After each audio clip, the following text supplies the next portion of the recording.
जमाना कहे कन्हैया तेरे लिए मैंने लाख के बोल सहे सबरिया तेरे लिए मैंने। एक बार हाथ उठा के दोनों श्री राधे।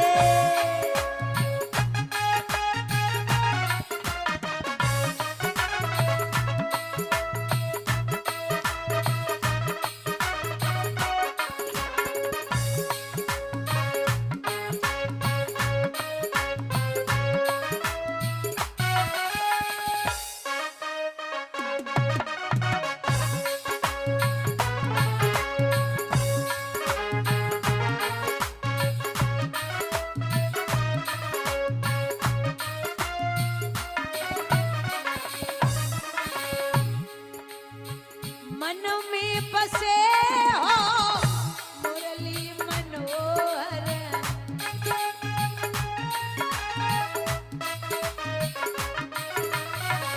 जन्म जन्म की तेरी धरोहर, तेरी प्रीति बनी रहे कन्हैया तेरे लिए मैंने लाखों।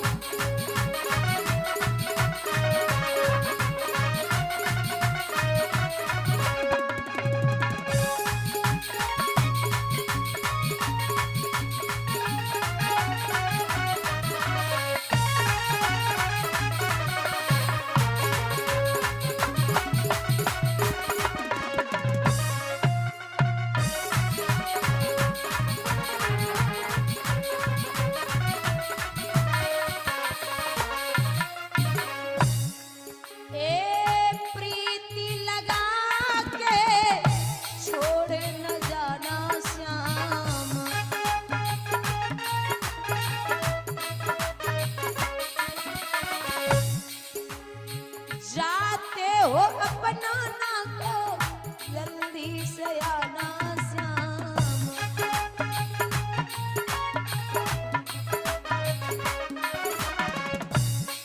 तेरे चरणों में प्रीति रहे कन्हैया तेरे लिए मैंने लाखों।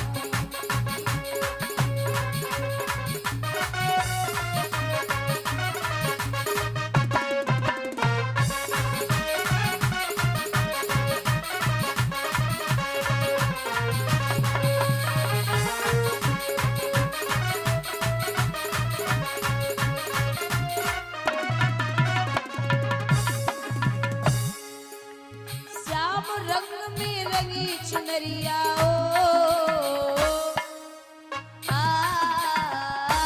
मीरा दीवानी हो गई रे, मीरा मस्तानी हो गई हो, मीरा दीवानी हो गई रे, मीरा मस्तानी हो गई।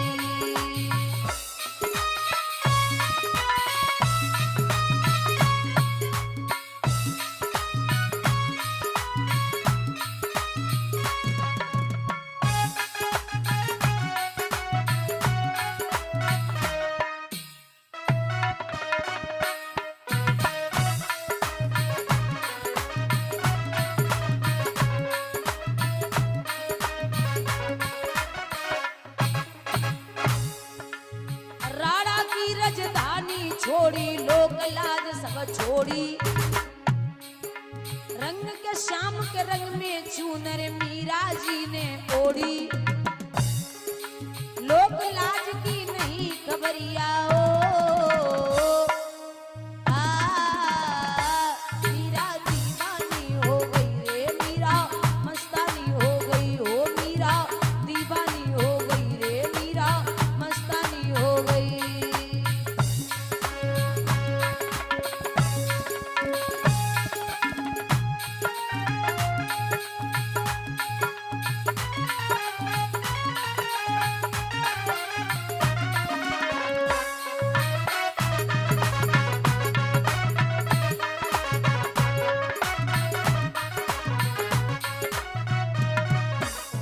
जवाब दियो ललिता ने कि बहना कृष्ण कहाँ हैं? बोले तुम तो पागल हो, वो किसी के बंधन में नहीं है, कीर्तन जिनका होता होगा, होगी न कपट की चाल जहां, नाचते मिलेंगे ओरी ललिता यशोदानंदन गोपाल वहां। रखा होगा आराधन सो प्रेम परोसा थाल जहां, झेमते मिलेंगे ओरी ललिता यशोदानंदन गोपाल वहां। भगवान हर भक्त के यहाँ है, वो बड़े प्रेमी हैं। अगर प्रेम की बात की जाए ना, अगर प्रेम की बात की जाए तो उनके लिए आप सिर्फ भाव से एक बार स्मरण कर लीजिए, लेकिन भाव अच्छा होना चाहिए। क्योंकि एक आपने नाम सुना होगा, सदन कसाई थे, कसाई। और सदन कसाई एक तरफ शालिग्राम की प्रतिमा और एक तरफ मांस रखते थे तराजू में और तब तौलते थे। एक संत जी निकले, संत जी ने देखा कि एक तरफ शालिग्राम की प्रतिमा रखी है और एक तरफ मांस रखा है। सदन कसाई से बोले, मूर्ख है क्या, मांस को रख करके और प्रभु की प्रतिमा से तौल रहा है, ला हमें दे। शालिग्राम को लिया और प्रभु को लेकर के सीधे अपने मंदिर में आए और आकर के पंचामृत से स्नान कराया। स्नान कराए कि दादा और भोग लगायो, भोग लगाए के रख दियो और विश्राम करने के लिए लेट गए। रात्रि में भगवान ने सपनों दियो कि तुम तो बड़े खराब हो। बोले क्यों? बोले कितना बढ़िया था सदन कसाई, रोज तराजू में झूला झुलाता था, तुम तो इतने ले आए, पंचामृत से स्नान कराए दियो और थोड़ी सी मिश्री दही माखन खिलाई दियो, हमाओ जा से पेट ना भरे, मोको तो झूले ही झूलने हैं। तो बोले क्या करें? बोले वापस छोड़ के आओ। सदन कसाई के सामने जब छोड़वे के लिए भगवान को चले, सदन कसाई से बोले, ले जी हम पे राजी ना है तो पे ही राजी है। सदन कसाई ने विचार कियो, इतना बड़ो पाप करवे के बाद में नाथ हम पे राजी हैं तो क्यों ना हम एक बार जगन्नाथ जी जाकर के दर्शन कर सके। तो जगन्नाथ जी के दर्शन करने के लिए सदन कसाई ने शालिग्राम जी को अपनी झोली में डालो और दर्शन करने के लिए चले। दादा रास्ता अपना मंजिल तय करते हुए जा रहे, अंधेरा होने को आया तो उन जो पति पत्नी थे उनमें से पत्नी आई, सदन कसाई से बोली कहाँ जा रहे हैं आप? बोले दर्शन करने प्रभु के। बोले मैं भी आपके साथ चलूंगी। बोले तो चलो। बोले ऐसे नहीं चलना, फिर आप मेरे साथ में गंधर्व विवाह कर लो। सदन कसाई बोले निकले ते हरि भजन को ओटन लगे कपास। अच्छा खासा दर्शन करने जा रहा था और ये आफत गले पड़ रही है। बोले देवी तुम मेरी बहन हो, बेटी हो, माँ हो, देवी हो, लेकिन हमारी पत्नी बनना संभव नहीं है, मैं पत्नी नहीं मान सकता। तो बोले लगता है तुम मेरे पति से डर रहे हो। बोले नहीं नहीं नहीं डरता। अंदर गई, तलवार लेकर के पति का सर धड़ से अलग किया और दोबारा फिर आई। बोले पति भी मार दिए, अब तो विवाह कर लो। सदन कसाई बोले तो पूरा खानदान उजाड़ दे, विवाह नहीं होगा। तो तेरिया चरित्र बड़ा अजीब होता है। मैंने शायद बताया था कि विश्वासम पात्रम किमस्ते लोके नारी, विश्वासम पात्रम किमस्ते लोके नारी। औरत पे विश्वास करो लेकिन अति विश्वास मत करो। अपनी पे तो करे ले लो, पराई पे धोखे मत कर लियो। कुत्ते की मौत आती है तो वो गांव की तरफ भागता है और आदमी की मौत आती है तो पराई स्त्री की तरफ भागता है। जवाब दिया।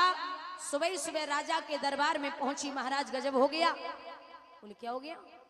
बोले महाराज हमने एक सदन नाम के कसाई को रुकने के लिए जगह दे दी, वो मुझ पर मोहित हो गया और कहने लगा विवाह करूंगा। मैंने उसको मना किया, उसने मेरे पति को मार दिया। राजा बोले सदन कसाई को बुलाया जाए। सदन आए। बोले ये क्या कह रही है? बोले क्या कह रही महाराज? बोले ये कह रही कि तूने पति को, इसके पति को मार दिया, विवाह करना चाहता था। सदन बोले ये लो, ठीक उल्टा बोल रही है, मैंने नहीं मारा। अब बहुत ज्यादा रोई महाराज। कोई भी पत्नी अपने पति को मारेगी किसी पुरुष के लिए? राजा बोले इसने गलत किया है, इसके दोनों हाथ कटवा दो। सदन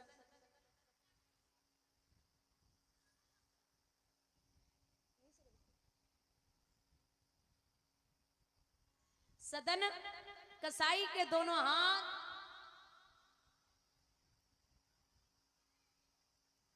सदन कसाई के जब दोनों हाथ कटवाए गए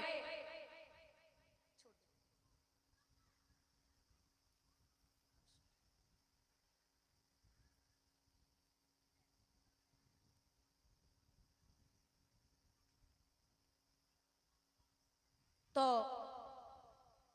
सदन बोले तुम्हारा बढ़िया है।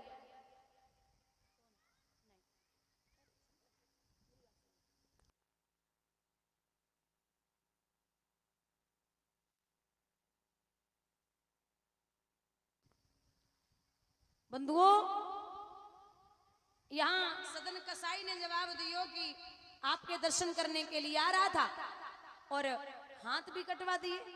अब तुम्हारी लीला तुम ही जानो। सो फिर चले। अब भगवान ने विचार कियो, बेचारे के हाथ है ना कमजोर पड़ गयो, तो भगवान ने पार्षदों के द्वारा सदन कसाई को अपने मंदिर तक पहुंचा लिया। लेकिन जैसे ही सदन कसाई मंदिर में पहुंचे तो उनकी इच्छा हुई अंदर से कि हम एक बार भगवान के सामने हाथ जोड़ लें। जैसे ही अंदर से इच्छा हुई कि हाथ जोड़ लें तो भगवान ने दोनों हाथ वापस कर दिए। अब जो दोनों हाथ वापस देखे, सदन कसाई बोलो जब तुम्हें देने ही आते तो कटवाए काहे को? जब तुम्हें वापस ही देने आते तो फिर कटवाए काहे को? भगवान साक्षात प्रकट है कि बोले अरे ओ मूर्ख सुन, भलाओ तेरा जो तू पुजारी निकल गया। जो अभी पति पत्नी मिले थे ना रास्ते में, वो पत्नी थी पूर्व जन्म में गाय और उसका पति था कसाई, और कसाई गाय को मारने जा रहा था। तू रास्ते में खड़ा था, तुझसे पूछा कि गाय किधर गई, तूने दोनों हाथों से बता दिया कि इधर गई। गाय के लिए अगर झूठ बोलना पड़ जाए तो झूठ बोल दो। तूने दोनों हाथों से बताया कि इधर गई, तो उस कसाई ने जाकर के गाय को मार दिया। अब वे गाय और कसाई इस जन्म में आके पति पत्नी हुए। पूर्व जन्म में कसाई ने गाय को मारा था, इस जन्म में गाय ने कसाई को मार दिया। और तूने दोनों हाथों से बताया था तो तेरे दोनों हाथ कटवा दिए।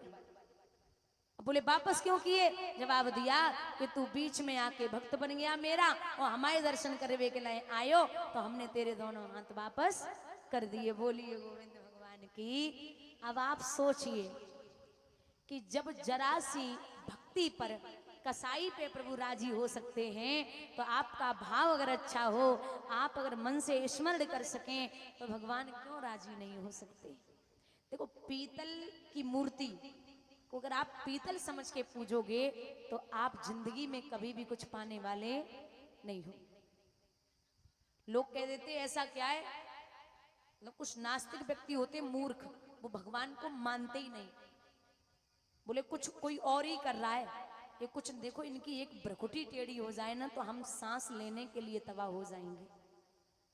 कृष्ण जो है ना, कृष्ण की महिमा जितनी आप करो, आजकल आदमी कह देता है ना कि जितनी तारीफ करो उतनी कम है आपकी। तो अब जब बताओ भगवान ने जाए बनाओ है, बाकी तारीफ के लिए तुम्हारे पास शब्द ना आए हैं, और जाने तुम्हें बनाओ है, बाकी तारीफ के लिए तुम्हारे पास शब्द होवेंगे। कहते हैं कि कृष्ण वो है जो जिसके हाथ में सुदर्शन चक्र है और जो होठों पे बंसी रखता है उसे हम कृष्ण कहते हैं। जिसकी नगरी द्वारिका जैसी है, इसकी द्वारिका जैसी नगरी जो सम्राट राजा बना बैठा है पूरी दुनिया का, उसके मित्र सुदामा जैसे हैं, उसे हम कृष्ण कहते हैं।